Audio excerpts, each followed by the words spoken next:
surrender, surrender, surrender to what is. At this moment, only this moment. Let's say your outer circumstances are not the best at this moment. You've just been thrown out of your home. You lost your job. You have no money in your pocket, and there you are. What do you do now? How can you not dislike this moment? Easy. You're breathing, and you look around.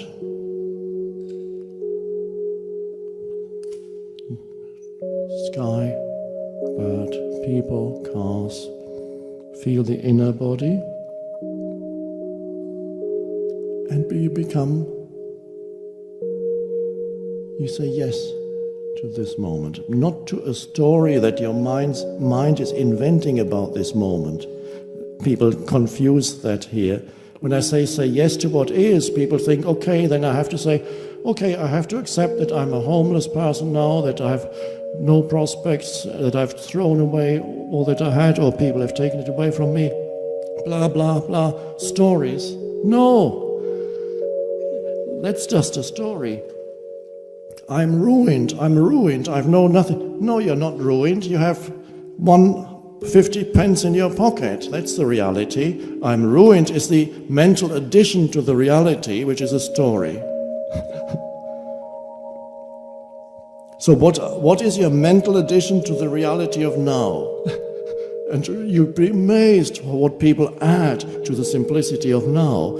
The baggage they put onto the simplicity of now with their stories, which sometimes they've carried over from 10 years, 20 years, 30 years of stories, inflicted on the now, or whoever you're meeting in the now, or what is happening in the now, and people carry that baggage, and life gets heavier and heavier. No, what do you need a story for? Just come to the simplicity of this moment, just this.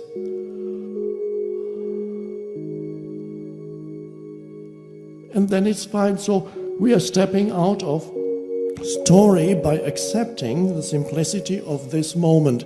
And that means you become aligned with the power of life itself, which is not stupid. Which is because it's intelligence itself. It's it out of it, the entire universe comes out of it. And you're aligned with that, and then suddenly even the external life flows with much greater ease. But that's not why you're doing it. It's not a means to an end. It's an end in itself. Surrender to the present moment as it is. If it's unpleasant, you don't need stories, but there is such a thing as unpleasantness, because you could be cold and hungry. I experienced a short time of not having a home and sitting around on park benches. Fortunately, I was already comfortable with the present moment, so it was extremely enjoyable.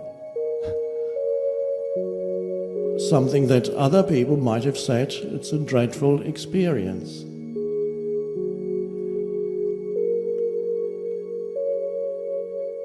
So you have always the two levels in you. The level of the person who goes about its business. But it's very easy to get trapped in that dimension only. So you're going to an important meeting, let's say, okay, you've graduated from being homeless, now you got a good job. You're going to an important meeting, traveling, and you're talking to the lawyers about the contracts and this and that. There's a big project happening, it's all so important, and you get so absorbed in that everything becomes absolutely important. What is relative only becomes absolute. You get lost in the world. And very soon you're in a state of resistance because you need to get there, but the contract hasn't been done yet and there's a time limit. Don't you know you should get yourself together? everybody, these days, everything is deadline. There's never anything that people ask me to do that doesn't have a deadline. But it has to be done by Monday, tomorrow, next week. But it has to be ready by, we have deadlines. Most deadlines I don't meet, so people don't even expect deadlines to be met anymore. When they tell me we have a deadline, they already know. And I suspect now they give me false deadlines. If they need it in 4 months' time, they say I need it in 2 weeks.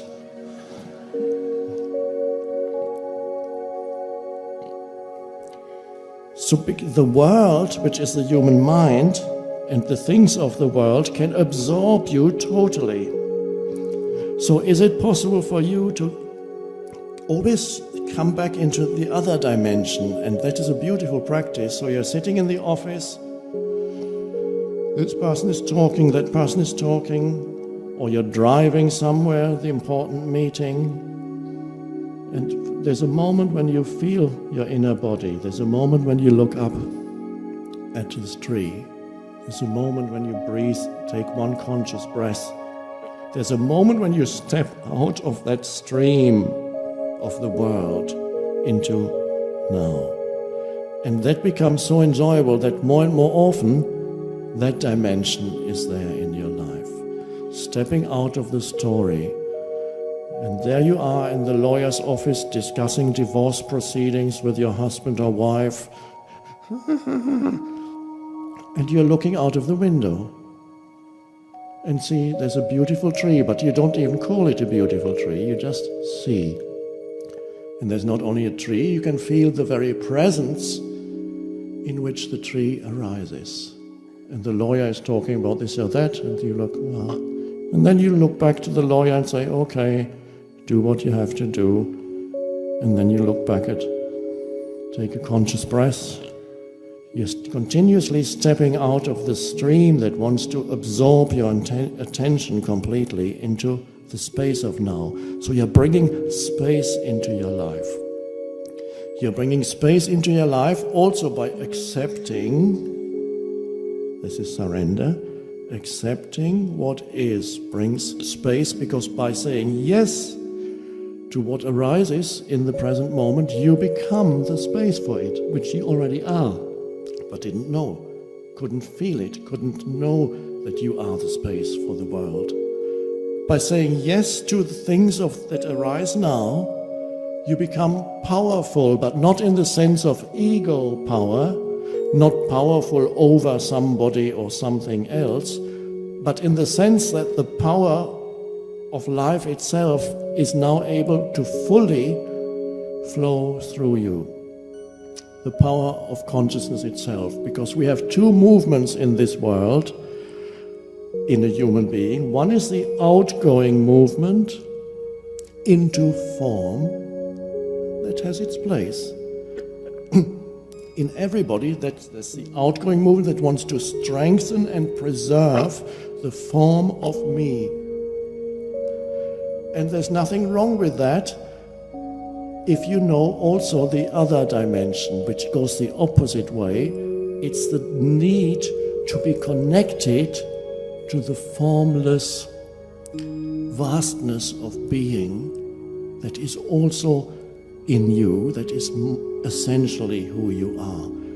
So there is this, every human life needs to be a balance between form and the depths of formlessness. Otherwise, and the whole world is lost in form. So the dimension, which is the sacred dimension, which is the spiritual dimension, whatever you want to call it, to a large extent in the world, modern culture is completely lacking. It's dreadfully unbalanced, dreadfully unhappy, dreadfully insane. And if humans do not encounter this within themselves now, then simply these forms will no longer be useful in the universe, so the human race would, as if it had never happened. And then the wind blows over the planet, and the animals are suddenly very happy. And all the plants give a sigh of relief. Oh wow, what was that? Could happen. Doesn't have to happen, but it could happen. At the moment, the humans are so heavy and unenlightened, it's a dreadful burden on the planet. It's a dreadful... No, the planet is only just... The planet, of course, is an organism which also is an expression of the one consciousness. It has its own consciousness, which is an expression of the one consciousness. So it's only beginning to realize now what the humans are doing, because the planet is a little bit slower, and on the planetary scale, the humans have only been here for a few minutes. So the planet is only just going, what is going on here?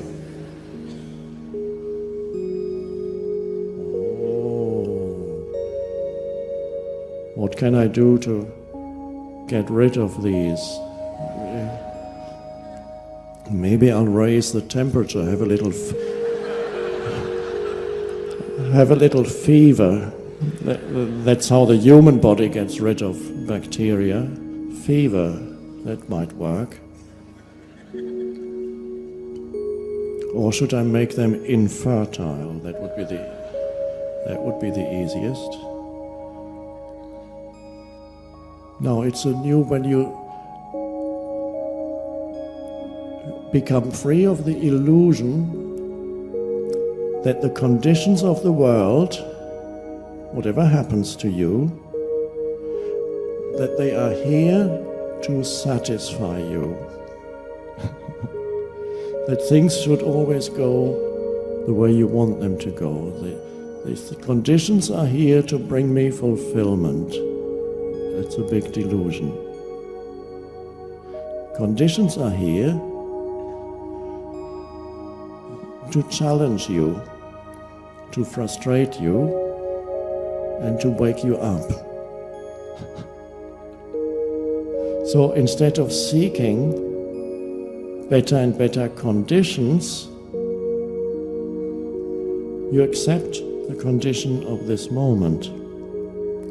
And paradoxically, that's when very quickly even the outer conditions that are not all that important improve, because power of life moves through you fully now. So that's a practice, the practice of surrender, in which you become very effective. You don't become ineffective through surrender, which is a misconception. Surrender says, right, this is what is, and I might as well say yes to it. I'm verbalizing it, but true surrender, there's no words. It's just, you look at the what is, you perceive, you look, you become the presence. There's a consciousness. You're aware of yourself as consciousness. That's the little secret of self-realization. Space, stillness, consciousness. And you can feel is not the right word, there is no right word. In the background of all that happens, you can feel yourself as the presence in which it happens. We could call that there is a stillness in the background. It's not the stillness of being dead, it's a vitally alive stillness. Here things happen, and there's the... You're no longer reactive. Responsive, if something needs to be done, yes. but not reactive. So the question is, can you, at this moment, be aware not only of all the things that are taking place right here, externally and internally, but can you also be aware of yourself as the awareness in which these things happen, which is not a thought, nothing to do with thinking. It's a sensing of an aliveness in the background, of things happening in the foreground. And when I say things happening, that includes thoughts, thinking. Thinking happens in the foreground. But when you are aware of the background as your very own presence, I say your own because it is essentially who you are. It is being. It is the I am, which is timeless. The timeless sense of being in the background. I am, being. I am and being are the same word. To be, I am.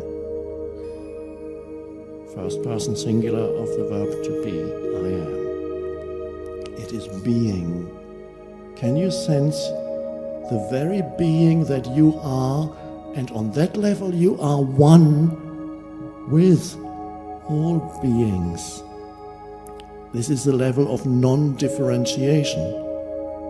And it is that level from where true love comes, true compassion comes, only when you can feel yourself as the underlying I am presence.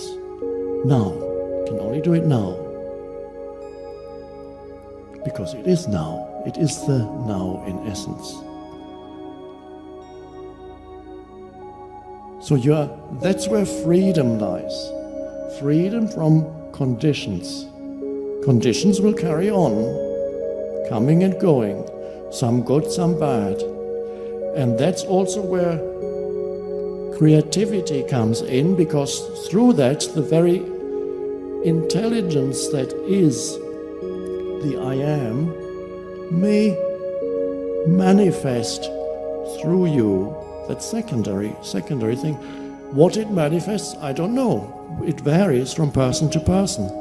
What does not vary from person to person is that which underlies the person. That is where the oneness is of all beings.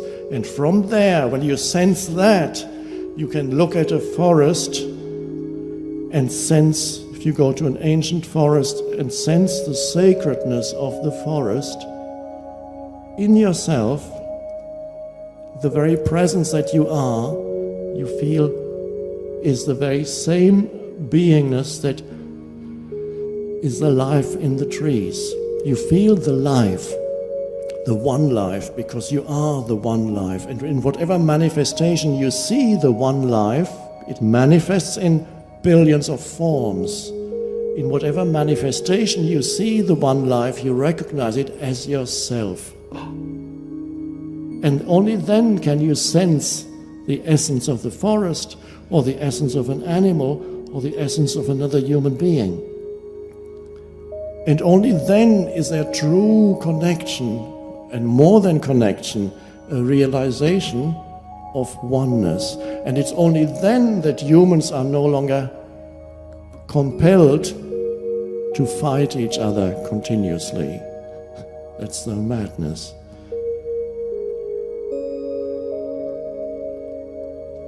If you're cut off from that, everything is alien to you. Everything is other, because you only have the form. So there can be no love, there can be no empathy, there's no compassion, no softness. And when you look at a forest, you say, How much does it cost? If we cut all the trees, what will we get? You can't see anything else. Forgive them, for they know not what they do. They don't know who they are. That's why they don't know what they do. So that is the fundamental dysfunction in humans, and it's fine. That too is part of the evolution of human consciousness. The shift in consciousness that is happening is a movement from predominantly thinking human beings to predominantly aware human beings. For several thousand years, humans have been completely identified with the movement of thought. That's how the ego came into being. Alienation, separation, all illusions come into being.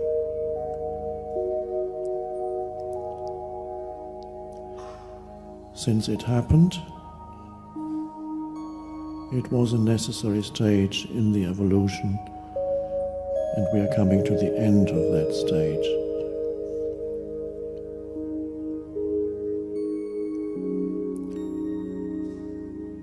Because thinking keeps you trapped in form, because every thought is a thought form, and most human beings are compulsive thinkers,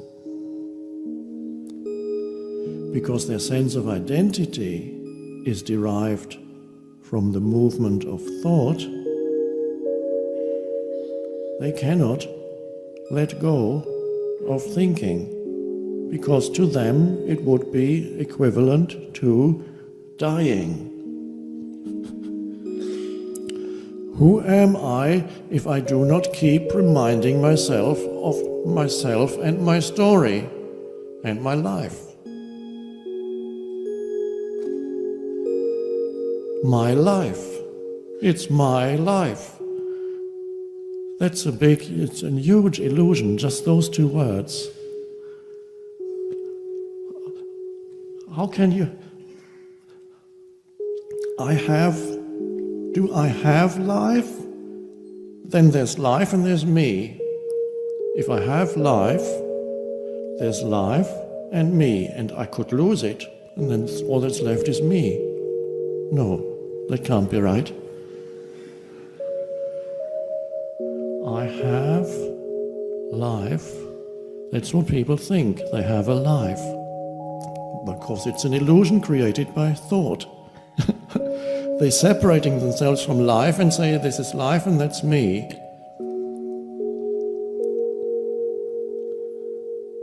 I am life. There's no life apart from I. So since I am life, how can I lose life? I am a temporary expression in this form, fleeting, of the one formless life.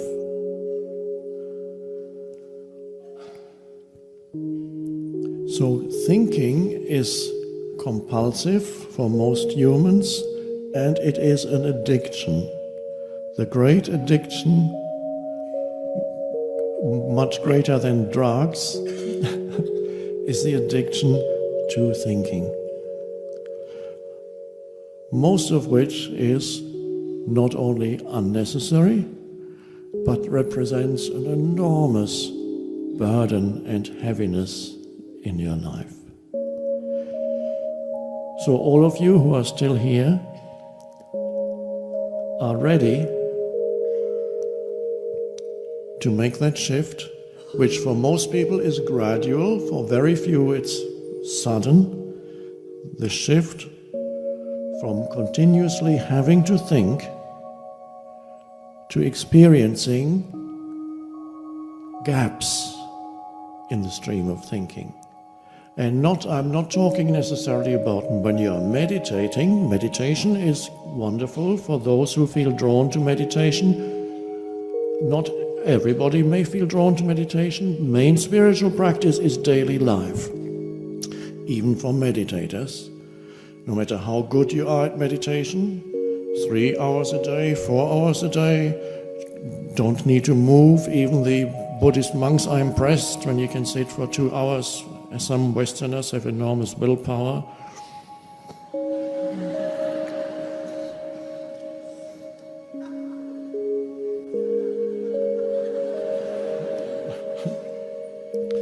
Of course, that's not true meditation, but true meditation is, of course, wonderful. But the main spiritual practice is daily life, as you go about your daily life. And it is there where you experiment with meeting situations rather than through thinking, through awareness. Which means there are periods in your life when you're doing things without the movement of thought that accompanies either commenting on what you're doing or experiencing, or some completely different matter. While you're doing this, you're thinking about that. There are moments when you can move across the room, go to the bathroom, open the door, go to the wash basin, wash your hands, dry your hands, and not a single thought has crossed your mind. But you were not lost. You were present with every movement, but it happened in a field of stillness. And if that's too long, then less. Putting some honey in the tea. No thought. And the spoon goes back in the saucer. Or you stir, and while you stir your tea, there's a clear space of awareness. Why do you have to fill that with some kind of thinking? It's not profitable, it doesn't help you in any way. If there is something that you need to apply thought to, then you apply thought. But there's a vast amount of things that actually you can tackle and be with much greater intelligence if you do not apply thought, but you apply awareness. Awareness means you look at a situation. There's a misconception about what intelligence is, because we equate intelligence with the movement of thought and the ability to, through thought, dissect situations, analyze, label it, remember the labels, see how labels are related to other labels, and so on. There is a deeper intelligence out of which all creativity comes, which is non-conceptual. And that in our educational system is completely unrecognized. There are many children at school who would operate wonderfully on the non-conceptual level, and they are called slow or even stupid, because they do not have a highly developed conceptual intelligence, they have a deeper intelligence. That is where creativity comes from. Albert Einstein, after graduating, was the only person in his class who couldn't get a job. He was a bit slow. Of course, to be deep, you have to be slow. But in our civilization, everything is far. What's the answer to this? What's that? What's that? Quick, give me the answer. So you remain on the surface. You dance around on the surface of life. You never go to go deeper. You have to come still for a moment. And there's an awareness, and you look at a situation. And then, if something needs to be said or done, the words come, but they come from a deeper level. Every therapist who is effective, or anybody who works with people, you can only be effective if you come from awareness, if you bring awareness to this, not through thought. It's miraculous, even the most conceptual schools of therapy, let's say you're a psychoanalyst, you learn a lot of stuff about the human mind and you apply it. And often those psychoanalysts who become effective after 10 or 15 or 20 years, they suddenly get tired of continuously applying what they have learned, and they're simply with the patient in a space of awareness. So it is our practice, as much as possible, think when you have to think and see if you can be free of thinking as much as possible in your daily life, which is in many, many situations. And of course, one thing that helps enormously in being free of thinking is to say yes to the present moment, because a lot of the compulsion to think arises out of the denial of what is. And so through thought, you want to destroy or run away from, you judge the present moment, you want to get away from it, you create fantasy worlds so that you get away from this, and so on. So that's already a great help, that primordial practice that I described, becoming one with what is, so that you are the space, and the space is thoughtless. The space is awareness. This is the rising level of consciousness in you. So you have, on the surface, the mind-created me. And then you have something coming up from underneath, pushing, which is awareness. The new consciousness wants to come through. Sometimes it comes through the gaps in the thinking stream. And suddenly you feel more life.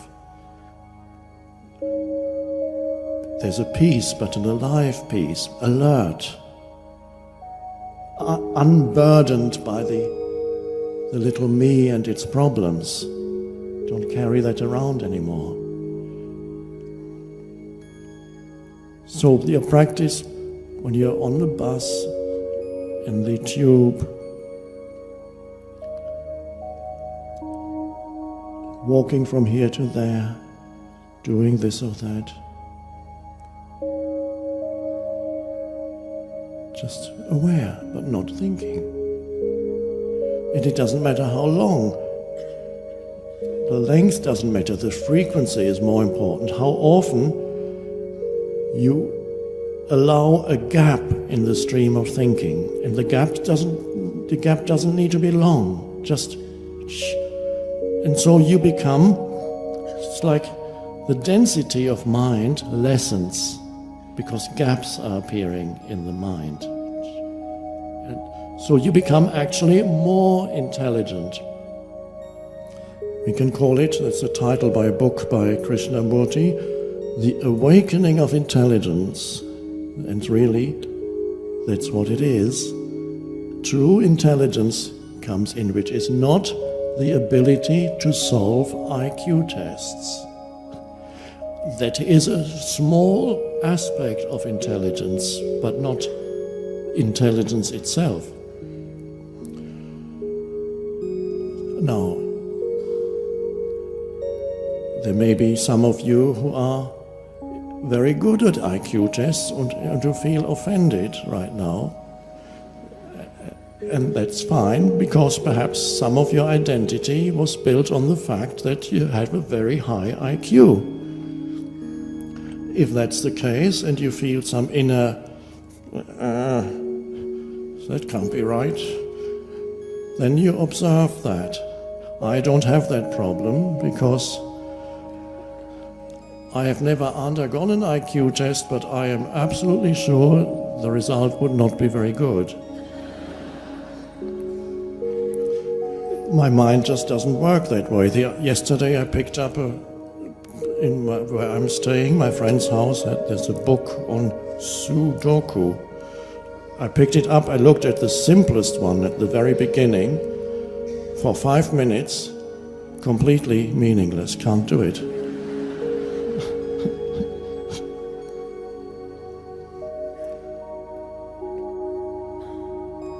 And the most beautiful thing is, if you can meet other human beings, whether it's a brief encounter or a longer encounter, or especially in your relationship,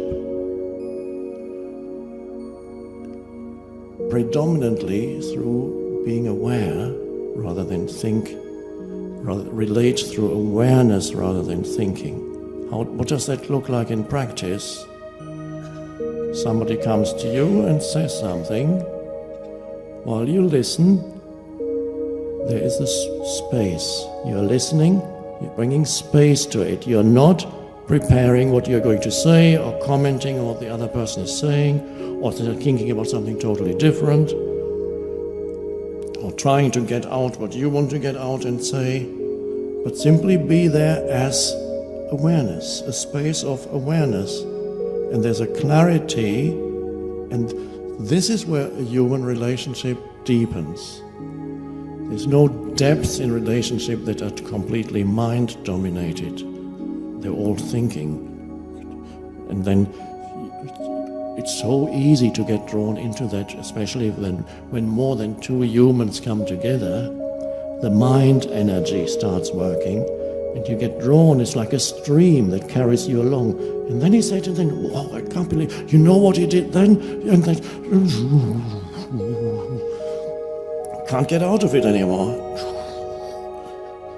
It's for you to represent, be there and bring a different dimension to human interaction. And that dimension is not some new thought. Of course, it's better to have a good thought than a bad thought, but go deeper and have no thought. And so, awareness replaces thinking. And where you still need to think, actually your thinking will be much more focused and powerful, because you're not wasting the mental abilities in useless thinking. It now can become focused. So that is the practice of being free of mental noise. Be there, and when you are aware, you are not a person anymore. You're only a person when you're dominated by thought, because the person consists of thought. When you're aware, you're there as not a person, but a deeper presence. And this is what the world needs. It doesn't need more clever persons. It doesn't need for you to become more knowledgeable or even better as persons. Many persons have very good intentions. They say, I want to become a better person. Of course, that's better than wanting to become a worse person. But it doesn't quite work. Many people who are trying to be good people often do bad things and say, how could I have done that? I wanted to be a good person. And I shouted at him again. So it's not improving the person that you are, but going beyond the person. That's where the goodness, true goodness, comes through you. And then you become compassionate towards yourself also, and towards the limitations of your little person. It's never going, as a person, you're not going to be perfect. There will be shortcomings, this or that. That's fine. It's form. You have but the non-personal dimension is coming in more and more into your life.